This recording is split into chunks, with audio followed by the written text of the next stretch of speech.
स्वराज्य माझा जन्मसिद्ध हक्क आहे आणि तो मी मिळवणारच असे लोकमान्य टिळकांनी आत्मविश्वासाने सांगितले.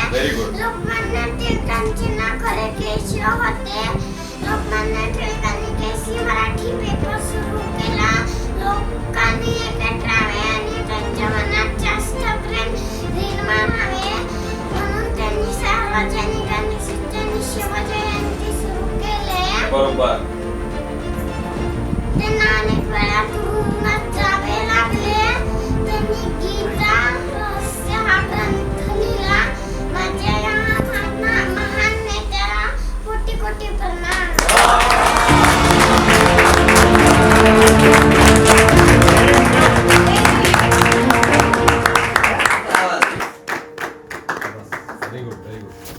नमस्कार मंडळी, मी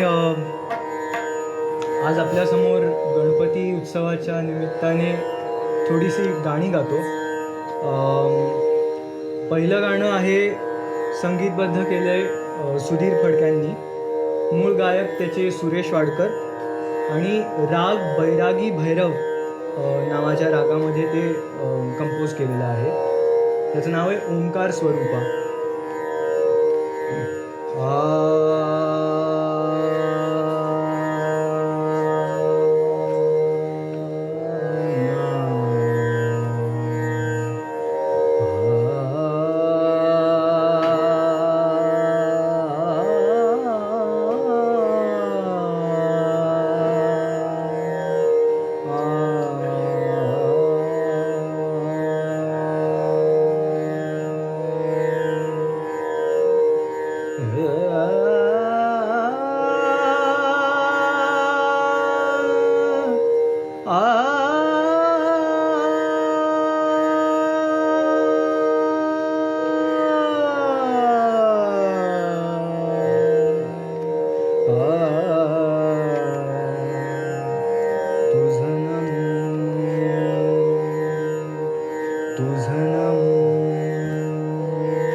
ओंकार स्वरूपा सद्गुरु समर्था.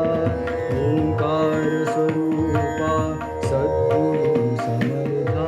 अनाथांच्या नाथा तुझं नमो, तुझं नमो, तुझं नमो, तुझं नमो, तुझं नमो. ओंकार स्वरूपा सद्गुरु समर्था. ओंकार स्वरूपा सद्गुरु समर्था. अनाथांच्या नाथा तुझं नमो, तुझं नमो, तुझं नमो, तुझं नमो, तुझं नमो. ओंकार स्वरूपा सद्गुरु समर्था. अनाथांच्या नाथा तुझं नमो, तुझं नमो, तुझं नमो, तुझं नमो, तुझं नमो.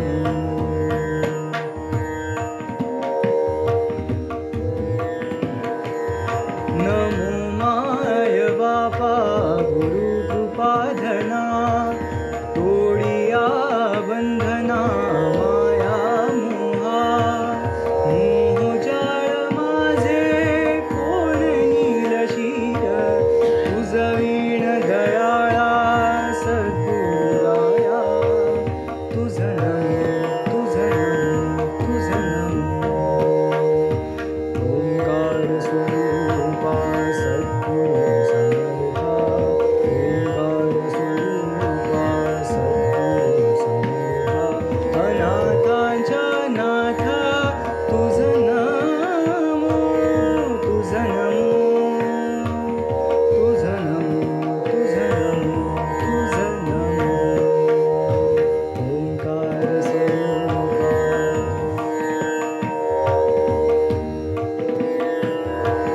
सद्गुरु राया माझा आनंद सागर. त्रैलोक्याधार गुरुराव. त्रैलोक्याधार गुरुराव. त्रैलोक्याधार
बेसिकली ह्याच्यामध्ये मिनिंगलेस शब्द असतात.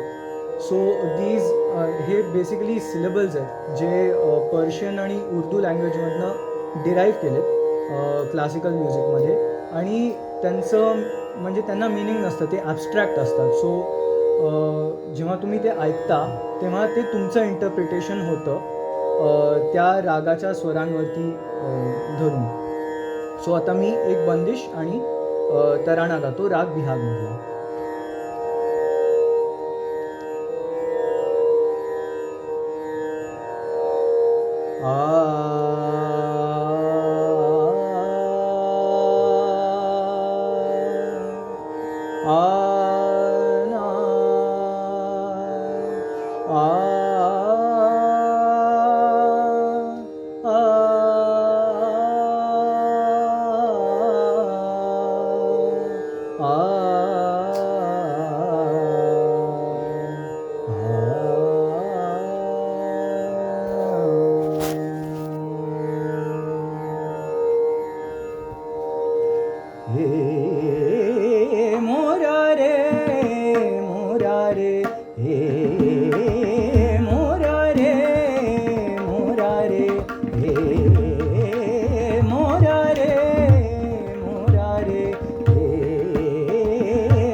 तन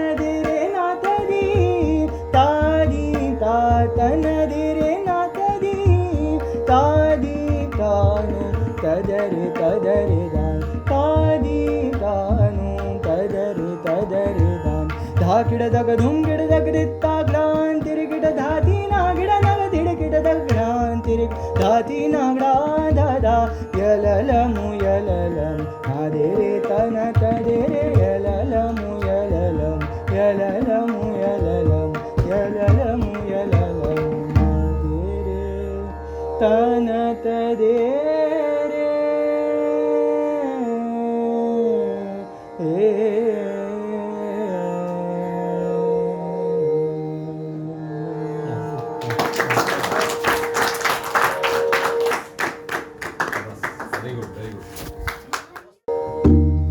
मी संगीत पंडित जितेंद्र अभिषेकींनी कंपोज केलेलं आणि रामदास कामत आणि जितेंद्र अभिषेकींनी गायलेलं हे नाट्यसंगीत देवाघरचे ज्ञात आता गातो. हे राग यमनमध्ये कंपोज केलेलं आहे आणि मी हे माझ्या गुरु धनंजय म्हस्करकडनं शिकलो आत्ता रिसेंटली.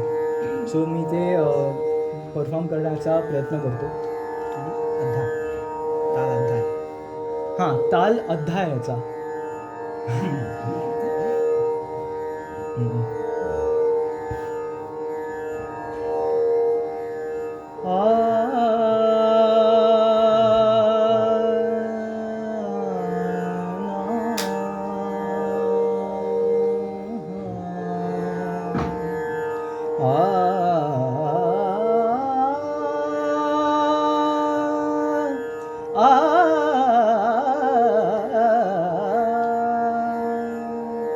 देवा घरचे ज्ञात कुणाला, देवा घरचे ज्ञात कुणाला, देवा घरचे ज्ञात कुणाला, देवा घरचे ज्ञात कुणाला.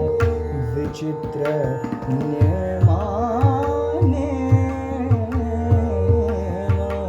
चित्र नेमाने विचित्र नेमाने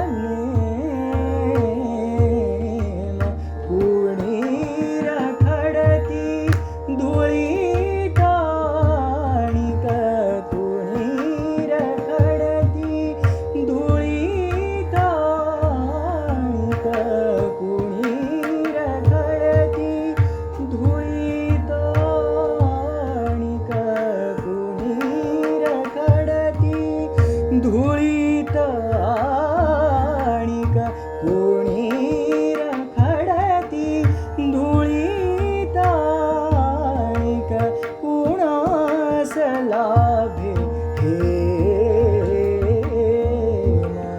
कुणास लाभे हे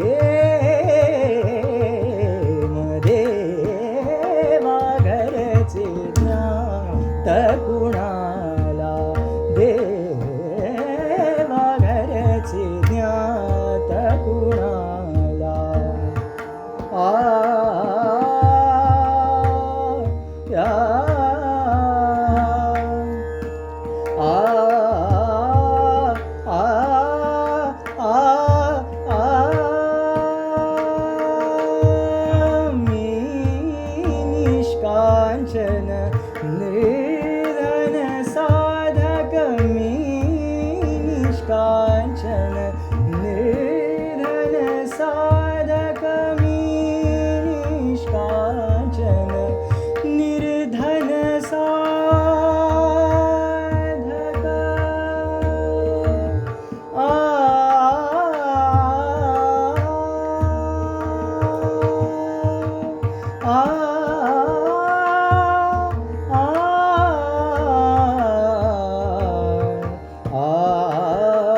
वैराग्याचा एक उपासक, वैराग्याचा एक उपासक, हिमालयाचा मी तो यात्रिक, हिमालयाचा मी तो यात्रिक. मनात माझ्या का उपजावे संसाराचे प्रेम, संसाराचे प्रेम. देवा घरचे ज्ञात कुणाला, देवा घरचे, देवा घरचे, देवा घरचे ज्ञात कुणाला.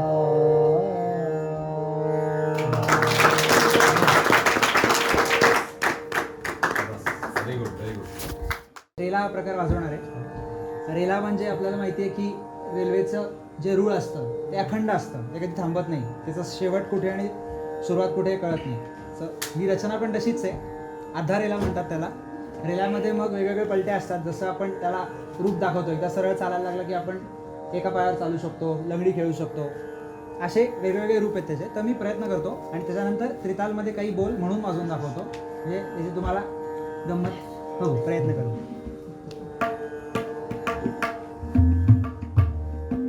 सगळ्यांना ऐकू येतं? हो.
ह्याच्यामध्ये त्रिताल सगळ्यांना माहिती आहे, म्हणजे आपली बरीच गाणी असतात त्रितालमध्ये.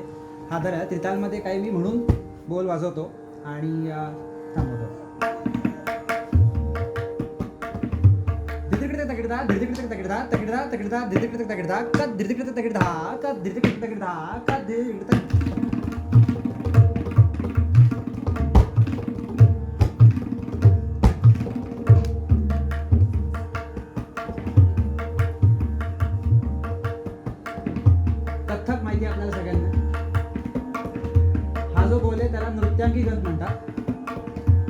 कथकचे कसे नाचताना आपल्याला दिसतात तसे त्याची रचना आहे.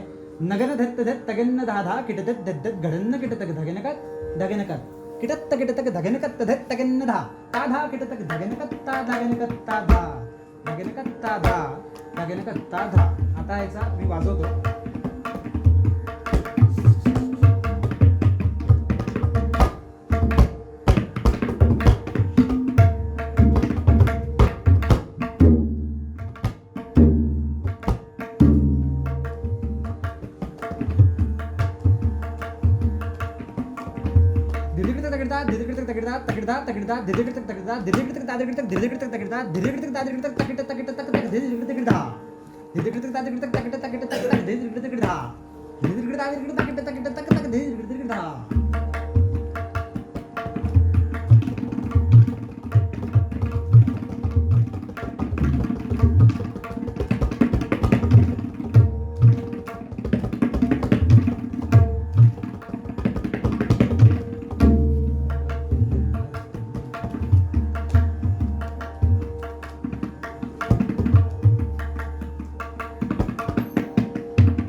त्याचा एक तबला सोलो वाजवून दाखवतो. आता आपण गाण्याच्या आणि वादनाच्या कार्यक्रमाच्या शेवटच्या गाण्यावरती येतो.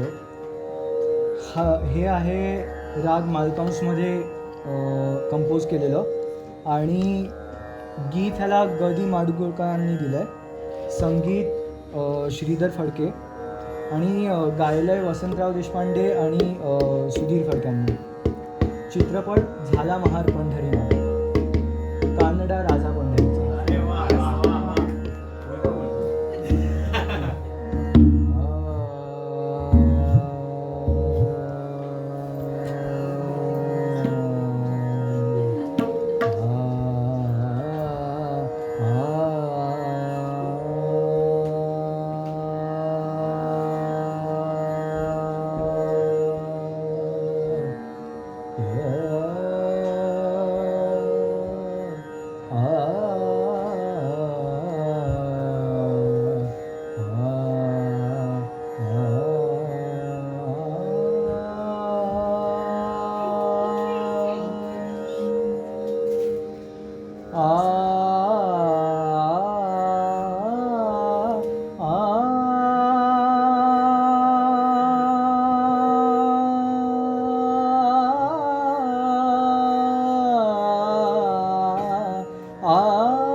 वेदा नाही नाही कळला अंत पार याचा कानडा राजा पंढरीचा कानडा राजा पंढरीचा कानडा राजा पंढरीचा कानडा राजा पंढरीचा